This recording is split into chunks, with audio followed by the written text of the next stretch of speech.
Матай номны 14 дугаар бүлгийн 22-оос 33 дугаар эшлэл гаргач. За нэг асуулт асууя те. Хүн яагаад усан дээгүүр алхаж чаддгүй вэ?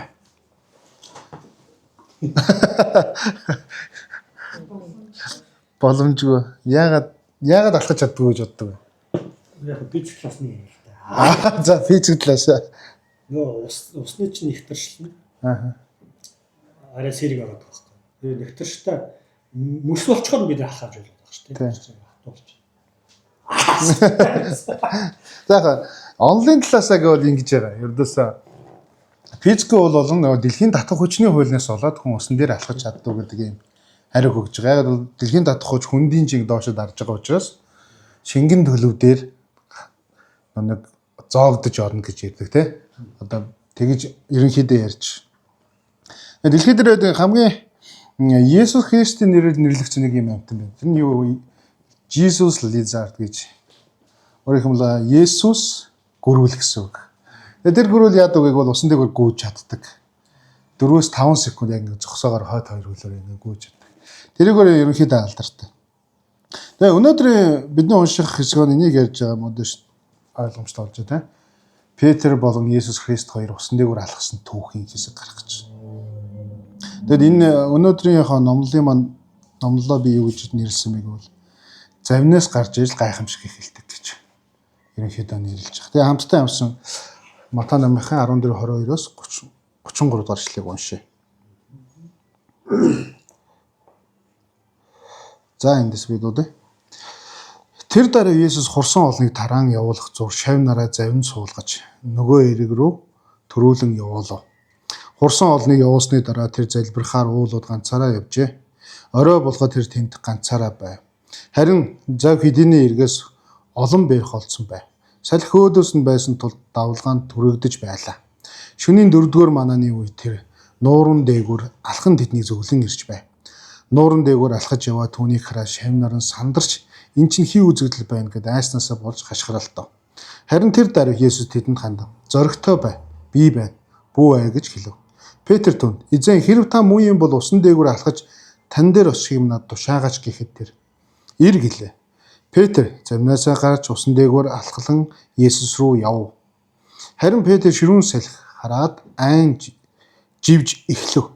Тэгээд эзэн намайг авраач гэж орилоход нь Есүс тэр даруй гараа сунган түүнийг зурч өчүүхэн итгэлтэн минь чи юунд эргэлзэн гэлээ. Тэр хоёрыг завин дээр гарахаас салхи зогсжээ. Завин дээр байгсаа түүнд мөргөж та үнэхээр Бурхны хүү мөн гэцгээвэ. Амен. За энэ эсвэл бол бид бүгдийг ерөнхийдөө 5,000 хүнийг хоололж байгаа те. За хэдүүлээ нөгөө талуу явъя гэж завиндаа суугаад явж байгаа Есүс очоод уулан дээр ганцаараа мөргөнгөө. За та нар явжээ гэж завиндаа суугаад. Тэгээд явсан хогор нь одоо Галил нуурын дээр те шуурга болж байгаа юм нэг түүх гарч. Ер нь энэ хэсгийг ерөнхийдөө бид нэр ихэнхдээ тэгж авдаг л да. Шуурга. Тэгээ хүний амьдралд шуурга, айдас, эргэлзээ одоо живэх мэт үеуд ирдэг те асуудлууд, бэрхшээлүүд ирдэг. Зарим үед Христэд итгэж хүмүүс ч гэсэн те залбирал хариугүй мэд, бурхан хоол мэд, нөхцөл байдал хитрхи хүчтэй те юу итгэлээс хитрхи хүчтэй мэд. Эсвэл хитрхээс хэцүү мэд санагдах тийм үе зөндөөл хүний амьдралд нь тулгарч. Тэгээ яг ийм үеийг ерөнхийдөө шавнар өөр дээрээ тулгарч байгаа гэж ойлгож байна. Хүний амьдралын тэр нэг ийм хэсгийн тухай энд ярьж байгаа юм л да. Яг хоо энэ хам сэдвийн хүрээнд болох тухайн текстийн хүрээнд ингээд харах юм бол шавнар сандралд орсон. Яг гэвэл тухайн үеийн шуурга гэдэг далайн шуурга те нуурын шуурга гэдэг яг хоо далаагүй биднэрт бол тийм хол л да. Ер нь бол ямар байдгийг ер нь мэдхэд том бэрх. Тэгээд энд хэлж байгаагаар бол ийм юм бэлээ. Галил гэдэг маань нуур маань угаасаа өндөрлөг юм өндөр хурц уулуудаар ингээ хүрээлэгдэг. Тэгэд энэ хурц уулуудад хэрвээ шуурах юм бол ингэдэг гэнэ. Ингээ шуураад ингээ гараа авчдаггүй далаа шиг ингэж эргэлдэж шуурдаг. Тэгээд эргэлдэж шуурах яадаг вэ гэвэл тэр нөгөө далаан давлгаач өөрөө бүр ингэж баг нуурын давлгаач бүр далаан дээр давлгаанаас илүү өндөр үүсч ингэж бүр зовлон тарьдаг гэдэг байгаа байхгүй. Аим хэцүү байдалд ордог. Тэгээ ягаад хэрвээ шавнарыг харах юм бол шавнар бол мэдээж маш сайн юм туршлагатай загасч идэж штэ тий. Тэд нар хүртэл энд бүр ингээд сандралцсан байгаа тэр хэсэг гарч байгаа байхгүй эргэлзээтэй асуудалд орсон. Энэ үед Есүс усан дээгүүр алхаж ирж байгааг харсан гэдэг юм тухай яригдчих. Тэгээд эхлээд нэг харах юм бол эндээс нэг зүйлийг яг анзаарах хэрэгтэй юм шиг санасан. Тэгвэл эхлээд Есүс өөрөө завинд дээр дагалдагчнаас суулгаа за та явжээ гэдээ явуулчих. Тэгээ энийг ихэнх юунууд одоо ихэнх судлаачид гэх юм да. Энэ бол ердөөсө бурхан өөрөө тэр шавнараа өөрийнхөө хүслийн гадуур юм нэг шуурга моргонд оруулж байгаа юм биш. Харин бурханы одоо удирдлаганд орох юм уу те ийм шуурга ийм зүйл болж байгаа тэр шавнарын итгэлийг юм нэг талаасаа шалгаж байгаа тийм сорилт нөгөө талаасаа энэ амьдрал дээр тулгарч байгаа хэцүү нөхцөл байдал донд итгэгч хүмүүс яах вэ гэдэг реакцийг харуулж байгаа тийм ойлголт гэдэг үндснээс ерөнхийдөө ганц судлаачид юм гаргаж тавьсан байна.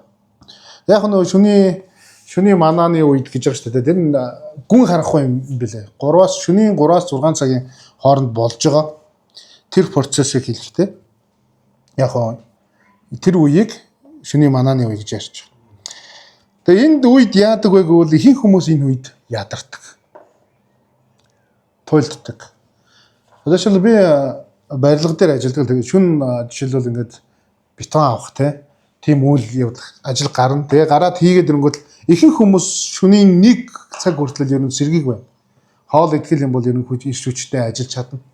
2 гэхэд унжиж ирдэг. Яг өглөө 3-аас 4-ийн хоёрд бол ерөн бол хүмүүс ихэнхтэй бүр энд тэнд очиж хөвцсөн, зоорсон бүр юм нэг туйлдсан байдал төрдөг. Тэгээд яг энэ үеийг энэ цагийг бодоод юу гэсэн юм бол хэдийгээр шуурга зураг тэнд завгүй ингээд хүмүүс ингээд амиа аврахын тулд ингээд тэмцэлж байгаа шүү дээ ер нь шуурган доо завьяас илүүрдэл, чиглүүлэл, далбаагаа өргөл гэтэл яг энэ цаг бол хүний хувьд бол махан бидэг хүний хувьд хамгийн тийм уналттай цаг байгаа байхгүй. Унж болохоор сүлдцэн, давга гарахад хэцүү тийм цаг байгаа. Энэ үед шавнарт мэдээж юу гарч байгаа л та. Энэ үед л бид нэр ерөнхийдөө буулдагдаг тийм. Нэг судлаачийн хэлсэн санаа нь тэр байсан л да яг харж байхад хүн ядарч туйлдаад одоо юу гэдэг нь хүний шийдвэрүүд маань бүр ямар үед бурхнаас холдох шийдвэр эсвэл бурхны эсрэг шийдвэрүүд гаргадаг бол ядарч туйлдаад сүлцсэн үед гаргадаг. Тэгээд тэрний хүний санаагаар ингэж байгаа. Хүний хамгийн анхны шатны хэрэгцээ болох идэж уух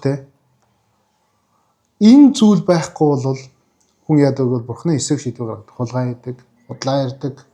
Одоо юу гэдэг нь болж бурхны болохгүй гэсэн бүх юм хийхэд бэлэн байдаг гэж. Харин итгэлийг бид нэр энэ хэсэгт нөгөө эзэн юугаар шалгаж байгааг бол бүх зүйл нь юм асуудалд орсон. Ядарсан, дүдэрсэн, шуургал барахааргүй тийм том шуурга ирчихсэн. Завь нь хөмөрхгөөд байдаг. Тэр үед далаа дээр алхаж ирж байгаа Есүсийн зураглалыг энэ хэсэгт ихэд гаргаж байна. Яг эндээс ихэнх хүмүүс тэгж л хандлаа. За Есүс л зовж ядарч байгаа үед энэ тусламж амар тайван өгөхөөр ингэж ирдэг. Тэгэл ерөнхийдөө номлогчд ярьж. Тэгээ энд яг усан дээгүүр алхах гэдэг энэ ойлголт нь өөрөө айгүй хэцүү Энд бол бидний хүний одоо түрүүний хэдүүлээ физикийн хууль ярьсан шүү дээ Физикийн хуулиар ингээ харахаар чи хүний амьдралын хуулиар харах юм бол энэ бол боломжгүй зүйл. Угаасаа боломжгүй. Хүн за хэр хурдтай бол та усан дээгүүр алхаж болно гэж бодож байна. Тэгээ сүүлийн үед нэг юм бичлэгүүд гараад ирсэн те. Усан дээгүүр ингээ гүйж байгаа ингээ бичлэгүүд. Шавилын чигээр усан дээгүүр ингээ нисэл үжих хөнгөндөө дүүлж байгаа тийм бичлэгүүд. Хамгийн сүүлд харсан миний нэг сонирхолтой нэг бичлэг байсан юм бол энэ 7 хоногт харсан. Тэрний юу байсан гэвэл роботыг усан дээгүүр алхах гэж үзэж байна. Хэдийгээр утга санаа зүгээр усан дээгүүр алхах боловч тэр яагаад тэгж алхуулж байгааг бол бид бурхнаас илүү юм бүтээж гинэ гэдэг ийм гол санааг гаргахыг хүсэж байгаа гэж тухайн бичлэгдэн гарч байгаа байхгүй. Тэгэхээр усан дээгүүр алхах гэдэг бол махан биетэй физикийн хууль захирагч байгаа тийм таталцлын тэр хүчин доор амьдарж байгаа бидний хувьд бол үнэхээр хэцүү боломжгүй гэж яригдж байгаа. Гэтэл Есүс эзэн өөрөө усан дээгүүр алхаж ирж байгаа. Энийг яг нэг судлаач аягүй гоё хэлсэн байсан. Энэ нь дэлхийн хуулийг зөрчин гэдэг энэ ойлголт гэхээсээ илүү те Бурхан өөрөө дэлхийг өөрөө бүтээсэн юм шиг түүний захимжин дор байгаа шүү гэдгээ илтгэхийн тулд Бурхан өөрөө усан дээгүүр алхаж ирсэн гэдэг ийм санааг гүйцсэн. Энэ нь илүү гоё миний хувьд бол илүү барьцтай дагаж болохоор те тунгааж болохоор тийм санааны нэг баг. Гэтэл за Есүс эзэн алхахыг бид нар хүлээмжлэж болж байгаа те. За Бурхан дэлхийг бүтээсэн энэ хуулийг бий болгож байгаа. Дэлхийн зарчим бүгдийг мэднэ. Их мэдлэлээр байлгаж байгаа гэж бодтол дараа нь яасан бэ гэвэл Петр алхахыг хүссэн те. Петр алхахыг хүссэн, Есүс зөвшөөрсөн. Тэгээд энэ үйл явдлыг харах юм бол зөвхөн Матай ном дээр энэ үйл маань ихэнхдээ гарч байгаа те. Алхаж байгаа тухай гарч байгаа. Бусад юун дээр энэ тухай жишээл Марк ном дээр бичээг байх жишээ. Яагаад энд ингэж онцолж харуулж байгааг гэвэл энд гарахаас өмнө нэг энэ үйл явдал одоо Петр явахаас өмнө нэг юм гарч байгаа. Тэрний юу гэвэл би бол би байна гэж. Энэ үг нь өөрөө энд хэрэгэлсэн Есүсийн үг нь Египтээс гарсан дээр Мосетой уулзахдаа те Бурхны уулздаг би бол би байдаг гэдэг энэ үгийг яг энд Есүс эзэн хэрэгэлсэн бил. Өөрөөр хэлэх юм бол би бол ертөнцийн суураас өмнө би болгосон энэ дэлхийг би болгосон Бурхан нь байна гэдэг ийм санааг тэнд би бол би байна гэж хэлэхдээ тэр санааг гаргасан гэж ерөөхдөө үзэж. За тэгээд Петрийн нэг хэсгийг уншаад хэдүүлээ. За Петр тун гэж эзэн хэрв та муу юм бол усан дээгүүр алхаж тань дээр очихыг надад тушаагач гэхэд тэр ир гэлээ. Петр завнаасаа гарч усан дээгүүр алхлан Есүс рүү яв. Харин Петр ширүүн сэлэх хараад айн живж эхлэв гэж. Тэгээд эзэн намайг авраач гэж ойлгоход нь Есүс тэр даруй гар сунган түүнийг зурч өчөөхөн итгэлтэн минь чи юунд эргэлзээ гэлээ гэж байгаа.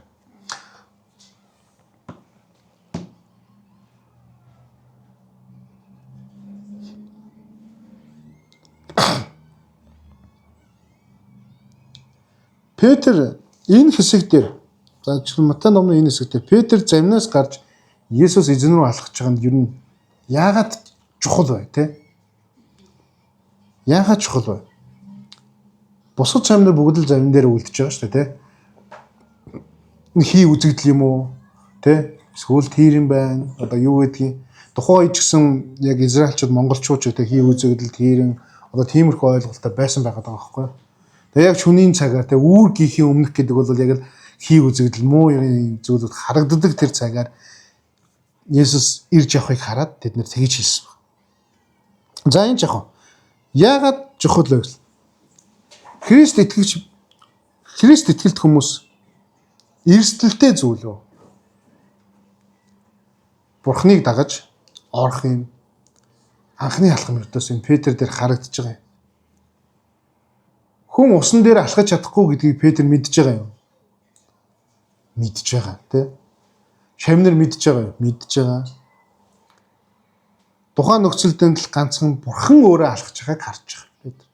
Тэгээ Петрийн хүссэн зүйл нь би бас тантай хамт алхахыг, танд очие гэж. Тэгээд ус руу орсон, завнаасаа буусан, ус руу орсон, усан дээр алхсан тий. Зарим хүмүүс тэгж боддог. Христэд бол үнэхээр аюулгүй гэж тий. Амар тайван газар. Үнэхээр амар тайван оршихуу. Эндээс аз жаргалыг болно. Энд л ирүүл чигээ болчихно те. Бурхан дээр л ирэх юм бол чи бүх зүйл чинь сайхан болно. Зовлон тохиолдохгүй гэж ингэж хэлж байгаа. Гэтэл яг итгэл гэж юу вэ гэж асуух юм бол яг энэ Паулийн Петрийн хэлж байгаа. Завнаасаа буугаад усан дээр алхах. Түмэн эрсдэлтэй зүйлүүд итгэлийнхэн үднээс алхаж орохыг итгэл гэж ерөнхийдөө тунхаглаж. Христ итгэгчид бид нэр итгэлийг одоо бид нэр сайн мэдээгээр юу гэж хэлэхдээ явж байгаа бол та нар бол итгэл юм бол амьдрал чинь сайхан болно, аз жаргалыг болно, амар тайвныг болно, эд мөнгөтэй болно гэдэг ч юм уу. Өвчин зовлон чи эдгэрнэ гэдэг ч юм уу иймэрхүү зүйлийг ярьж байгаа. Гэхдээ яг Петрийн энэ хэсгээс бид нэр итгэлийг харах юм бол итгэл хамгийн эрсдэлээ зүйлөө алхаж очихоо тэр алхмыг хэлээд. Бидээс Христ итгэл бол аюул байхгүй тий. Зовлонгүй эсвэл тийм гэсэн үг биш. Харин Христ итгэлийг бид нэр юугаар илэрхийлж чадах вэ гэвэл Есүсийн дуу хоолой дуулууртай байх юм а гэдгийг энэ хэсэг хамгийн тод сануулж байгаа болгож өгч байна. Гэхдээ энэ нь бол зөвхөн эрсдэл гэдэг яхаа цөөвөр үнцэх биш л та. Гэхдээ Есүс юу гэж хэлнэ үү? Тэр Бурхны хэлж байгаа дуу хоолойд дуулууртай байх нь итгэлийн би итгэж байгаа гэдэг үгний хамгийн чухал мессежний болов шаргач. Бид нар энэ Петрийг эхлээд усрээд итгэлийнхэн дагуу усан дээгүүр алхаж байгаа. Дараа нь юу болж байгаа л живж байгаа тийм. Яагаад живсэн бэ гэвэл эргэн тойрны салхи шуурга тийм. Тухайн үеийн давлгаа одоо ямар аймаг байсныг тэр чинь бүр ингээд завин сүрх гээд байгаа нөхцөл байдал тунт шүү дээ. Ирж байгаа салхитэй одоо тэр бүгдийг харахтаа юу гэж харж байгааг Петр буцаад ус руугаа живж гисэн. Энэ бол байгалийн хууль. Одоо бидний түрүүн ярьсан шүү дээ. Хүн усны дээгүүр угаасаа алхаж болохгүй. Гэхдээ итгэлээрээ алхсан. Харин одоо яасан? Байгалийн хуулийг харахаар бидний буцаад ус руугаа живж байгаа Петрийн зураглалыг харж байгаа. Яг энэ дээрс нэг эрдэмтдийн хэлсэн үг гэдэг. Тэр нь юу вэ гэвэл чи юуг илүү анхаарна? Амьдрал чинь тийшээ явдгийн хамгийн тод жишээ гэж хэлж байгаа. Өөрөөр хэлбэл чи Есүсийг хараад алхвал усан дээгүүр ч алхаж чадна. Харин нөхцөл байдлыг хараад алхвал чи усан дээр хизээч зогсож чадахгүй гэдэг ийм тухай яригч. Асуудал руугаа байн хараад байвал айдаслэр, зовлонлэр, зүдгүүрлэр одоо юу гэдэг санаа зовнил ирнэ те хүний. Харин эсвэргээрээ Есүс рүү харах юм бол эндээс итгэл ирнэ гэдэг ийм санаа гаргаж ирж. Тэгээ энэ дээр Есүс Петрийг хэлсэн. Баг итгэлтэй гэж. Өчүүхэн итгэлтэй гэж те. Энэ дээр итгэлгүй гэж хэлээгөө. Баг итгэлтэй гэж хэлж байгаа. Тэнд 12 дагалдагч байсан. Гэхдээ Петр ядаж замнаасаа гарсан. Ганцхан. Өөрөөр ус руу орсон ганцхан гэсэн шүү дээ. Есүсийн үгэнд итгээд.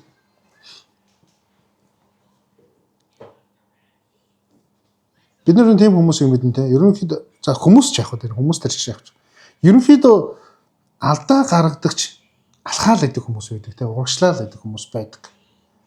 Харин зарим аюулгүй газрыг хайж хоргоцоор байдаг хүмүүс ч гэсэн байдаг те. Энэ яг бидний итгэлийн хувьд ч гэсэн яг л тийм л юм болоо гэж бодож байна. Одоо жишээл өнөөдөр би бол ингэж бодож байгаа. Энд сууж байгаа.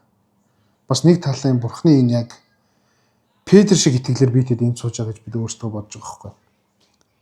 Яг үүндээ бид нар ингэж бовсноос илүү гоё цуглаанд юм уу те. Илүү боломжтой те. Тийм газар очиосоо бол бидний бол илүү амар хялбар те. Энд дэр юм хайж явахгүй гэдэг ч юм уу. Гэтэл бид нар зориулт гаргаад Бурхан энэ зүйлийг эхлүүл гэж бидэнд сануулсан, биднийг дуудсан. Харин тэр дуудлагын дагуу ингэ явж гин гэдэг маань бидний хувьд итгэлээсээ холдоогүй нөгөө Есүс гэдэг гол түүний үгэн дээр үгийг харж ихсэн тэр итгэлээс урваагүй юм. Нөхцөл байдал донд яагаагүй юм. Нөхцөл байдлынхаа энэ одоо шуурган донд ингээд живэд орчоогүй юм гэсэн ийм бодол төрчих. Нөгөө талаар хуу хүн дээр ч гэсэн бид нар те өөрсдөө бодгож гисэн. Бид нар итгэлээ яах вэ гэж. Бид Бурхны дуудсан тэр дуудлага хараа зориг биднэрт байгаа бол тэр лугаа явах уу гэж. Бидний анхаарал хаана байгаа тэр зүгээрээ бид нар алхаж явж байгаа.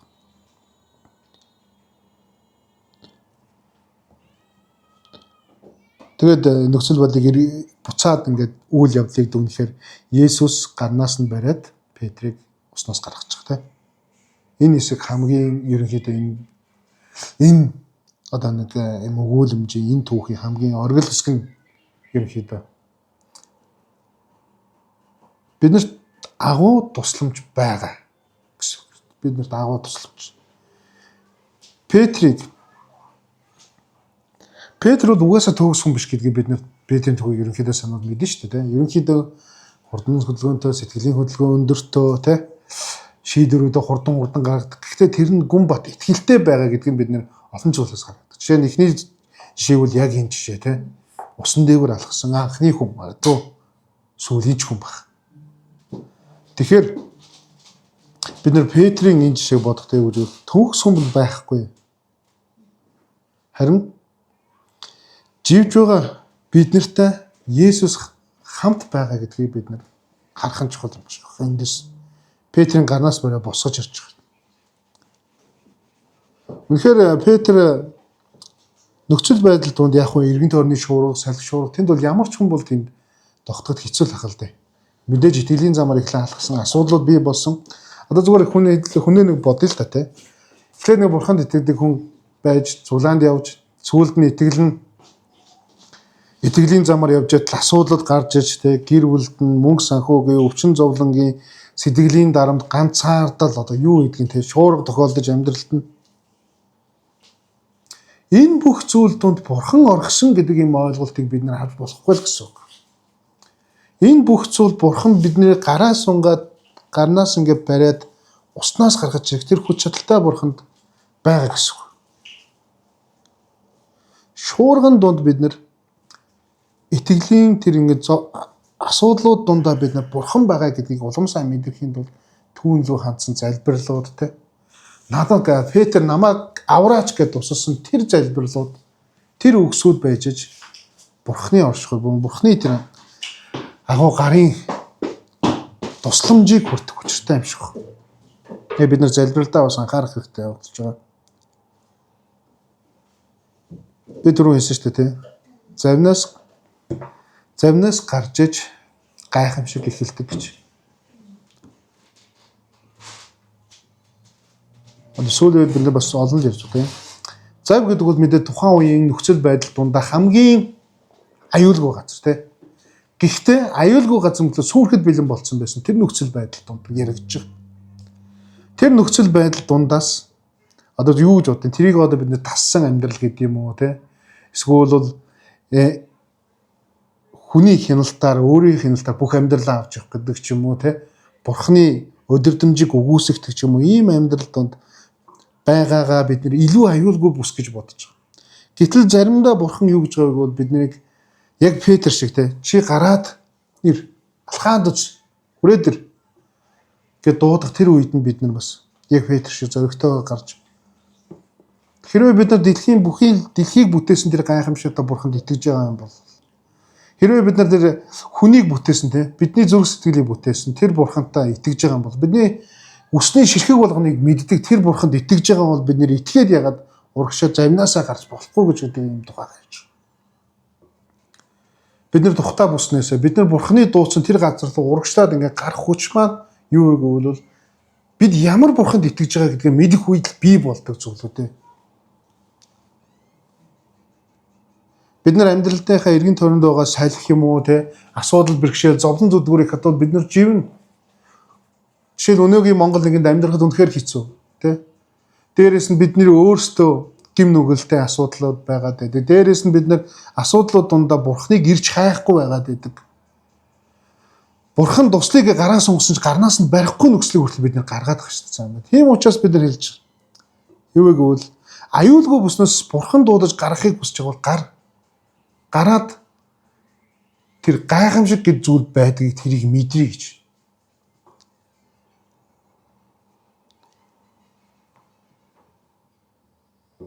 Бид нар Есүстэй анхаарлаа төвлөрүүлсэн Петрийн чинээс юу гарч байгааг бол Петр гараад замнаасаа гарч байгаа. Замнаасаа гараад усан дээгүүр алхсан. Усан дээгүүр алхаад гарч явангуудаа тэр салхи шуургыг гараад живсэн. Живсэн нөхцөл байдалд яасан бэлээ? Есүсээ намайг авраач гэж тусламж өгч. Тэр тусламжийн гар Петрийг амнасыг авраад хоёулаа завин дээр гарахад тухайн завин дээр гараад тухайн нөхцөл байдал хүртэл салхи шуурга бүгд намжваа гэдэг ийм мэдээллийг бид уншиж байгаа. Энэ бол бурхны үг те. Бурхны үг бид нар өнөөдөр энийг л ойлгохыг хүсэж байна.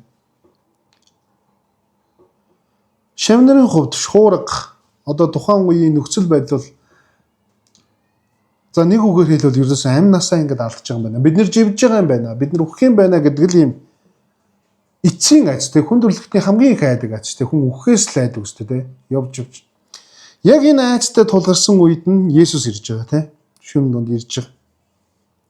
Есүс ердөөсөө тайван үед ирж байгаа хүмүүст мэдрэгддэггүй гинэ нэг судлаач хэлсэн. Аз жаргалтай ч үе чи Есүс хажууд чинь чамайг аз жаргалтай ингээ хөтлөө дагуул авчих мэдэрдэггүй ингээ хүн. Хүний мэдрэмж яадаг вэ гэвэл шуурхтай үед зовлонтой үед Есүсийн гар ирээд туслах тэр мөч үнэхээр зүрх сэтгэлийн гүн бат үлддэг хамгийн том мэдрэмжийг өгдөг гэж ярьж байна.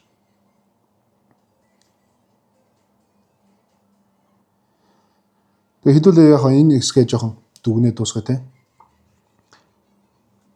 За яг миний нэг хамгийн би бүр одоо туйлжсэн нэг үеэ санаж. Тэрний үеиг бол миний үеийн хүмүүс одоо мэдчихэл байгаа л да. Мэдээж бидний амьдарч байсан үед хүүхэд байх үед ч те 13 4-тэй байх үед үнэхээр тарчиг байсан нийгэм. Хоол хүнс байхгүй те. Ихэнх айлууд юм хоол хүнс байхгүй. Амьдрахад хэцүү. Тэгэд тэр хүүхэд байгаа миний ээжсэн бол хаа жимсэнд явж байсан. Тэгээ жимсэнд яваад одоогор бол хоногтлогоо гэдэг газар лөө.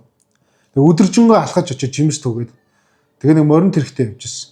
Хит анх нарт. Тэгээд морин тэрэгтэй яваад жимс түгээд битүү бороо, ширүүн бороо. Миний хувьд шуурга гэдэг бол тэр л байсан.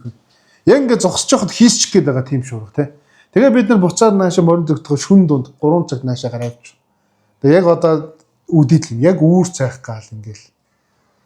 Өдөржингөө алхаж очиод одоогор 40-50 км алхаж очиод өдөржингөө оройжонгоо жимсээ төгөөд буцаа шүн дунд унтаж чадахгүй амарч чадахгүй буцаж гарч яваад алхасаар хагаад үүрийн 6 цаг төрж байгаа. Тэгээд морин тэрэгэн дээрээ суух гэсэн чинь манай нэг ах морин тэрэгэн дээрээ суулгадгүй. Мор ядарчин. Тэгээд тэр үед ингээ алхаж явж байгаад ингээд ингээл хөвтөөд ингээд цанх татаад.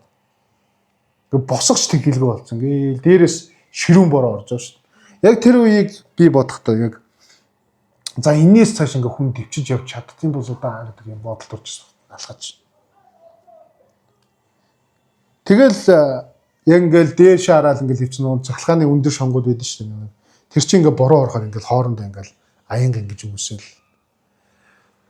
Тэр үед л бодож байлаа. Надад ихэр хөшөө хүч байдаг бол ахаал босоод алхмаар байна. Яг амьдрал дээр бол буцаж босоод 5 минутын дараа босоод дахиад алхаад маргааш өглөөнийх нь 10 цагт бараг гэртээ алхаж ирж. Бороо шүнжэнгөө оруулаад шүнжэнгөө алхаад бүхэл бүтэн 24 цаг ямар ч нойр авахгүй зогсоо зоггүй ажил хийж нэгс шүү дээ. Ажил хийгээ дээрээс нь алхаад тэгээ ширүүн бороо. Тэр үед юу гэж бодсон бэ гэвэл за шуурга тэ байгалийн гамшиг байгалийн тийм үзэгдлүүд бол хүний амьд. Хүнийг бас чансааг одоо юу гэх юм бэ нэг юм сордын байна тэ. Тэр үед л би нэр ядрах тэгээ дээрээс нь нэг цанх татах нэг босч чадахгүй байх тэр мэдрэмжийг авч ирсэн. Тэгээд яг энэ хэсгийг уншиж байхдаа тэгж бодож байлаа. Би далаад байж үзээгүй тэ томоохон голгол туул голлоо тэ ойрхон өөр юм байхгүй юм газар уссан. Миний амьдралдаа үүсэн шуурга гэдэг үл тэр. Гэхдээ энд яг бид нэр яг энэ бодож шуурга гэхээс илүү хүний амьдралд тулгарч байгаа айдас, бэрхшээл, асуудлууд, зовлон зүтгүүрүүд энэ үедээ л Есүс рүү анхаарлаа хандуулахыг зааж байгаа хэсэг л гэж ойлгож байна. Эндээс тэгээд дүнэлтээрээ бид нэг зүйлийг ойлгож авч байгаа. Тэр нь юу вэ гэвэл бидний гуйхал юм бол тий Петр гуйхад л гараа сунгад туссан бурхантай тэгээд дэлхийг суурьаас нахан бүтээсэн тэрэл бурхан би байдаг гэж хэлдэг тэр бурханд бид нэр итгэж байгаа шүү гэдгээ санах хэрэгтэй юм байна гэж. Магадгүй өнөөдөр бид нэр живжээж магадгүй те хэцүү нөхцөл байдалд иргэн төр амар шуургатай байж магадгүй. Өнөөдөр бид нар магадгүй амар айдастай байж магадгүй. Миний амьдрал яах вэ? Ийх вэ? Санаа зовлон бидний амьдралд байж магадгүй. Өнөөдөр бид нар магадгүй ядарсан байж болно те. Ажилдаа түүртэд, амьдралд түүртэд, асуудлуудад зовоод. Гэхдээ бидний зүрх сэтгэл нэг зүйлөө хандах учиртай. Тэрний юу вэ?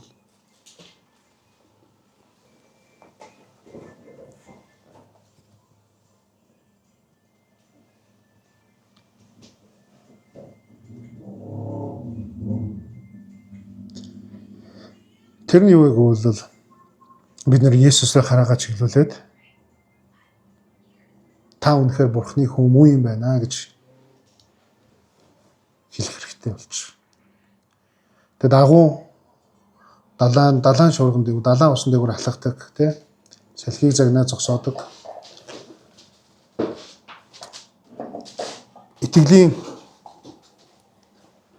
Итгэлийн шуурга, зовлон бэрхшээл, асуудал донд таны гараа сунгаад таныг бүх зүйлээс босгон гаргаж ирч чаддаг тэр бурхан байгаа гэдгийг мэддэг байх нь өөрөө. Тэр бурхан өөрөө бурханы хүү мөн гэдгийг тэр завин дээр байсан бүх дагалдагч нар мэдсэн шиг бид нар одоо мэдсэн байх нь хамгийн чухал юм а гэж хэлэх гээд байна. Бид нар Христ итгэлийг заримдаа буруу ойлгох гэдэг би түрүү нэг онцолж ярьсан тийм. Христ итгэл гэдэг бол шуургагүй, зовлонгүй амьдрал биш ээ гэдгийг ахиад мэдчингс хэлээ. Христ итгэл гэдэг бол шуурган дундч Есүст эзнийг харж чаддаг. Асуудал дундаач бурхан руу хараагаа чиглүүлээ залбирч чаддаг. Тэр л зүйлийг хэлээд байгаа. Тэрнээс бол төгс амьдралыг бурхан бидэд өгсөн гэж өрдөөсөө хэлэв. Тиймээс таны амьдрал шуургатай байна уу? Эсвэл та завн дээр байна уу? Хамаагүй. Та яг одоо Есүс хараагаа чиглүүлээд надад туслаач гэж хэлдэг. Зүрх сэтгэлтэй байгаас ойлгож хэлэх гэдэг.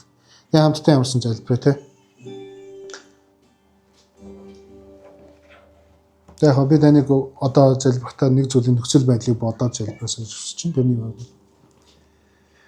Петрийн итгэл танд байгаа хаа гэж би найдаж байна. Бид бурхны дууцсан газар руу өсрээд орох тийм зориг итгэлийн итгэл үнэмшил байгаа бах. Эргэн тойрны салхи шуургыг хараад асуудал бэрхшээл дундаа хэрвээ та живсэн бол одоо харин эзнээс туслаач гэж гуйгаач л гэж хүсэж байна. Хамтдаа залбирцгаая.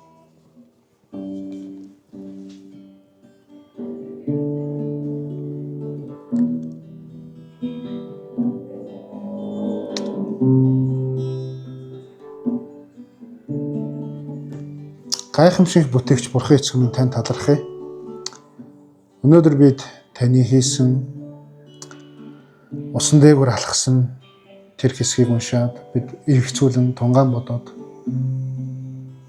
бас Петрийн гаргасан үйлдэлийг хараад бид амьдралаа танд эргцүүлэн бодоод өргөж байна эзэн минь. Бид таныг дагах итгэлтэй учраас өнөөдөр энд сууж байна. Бид таныг дагна гэж шийдсэн учраас таны оршихуй дотор суухаар ирсэн байна эзэн. Харин та урагшлах хүчийг болгож өгөөч хэмээн гуйж. Эзэн минь зарим үед бид нар эргэн тойрны шуургыг хараад хүл алдан живдэг бол гэж биднийг татан гаргаач, биднийг босгооч гэж гуйж байна эзэн.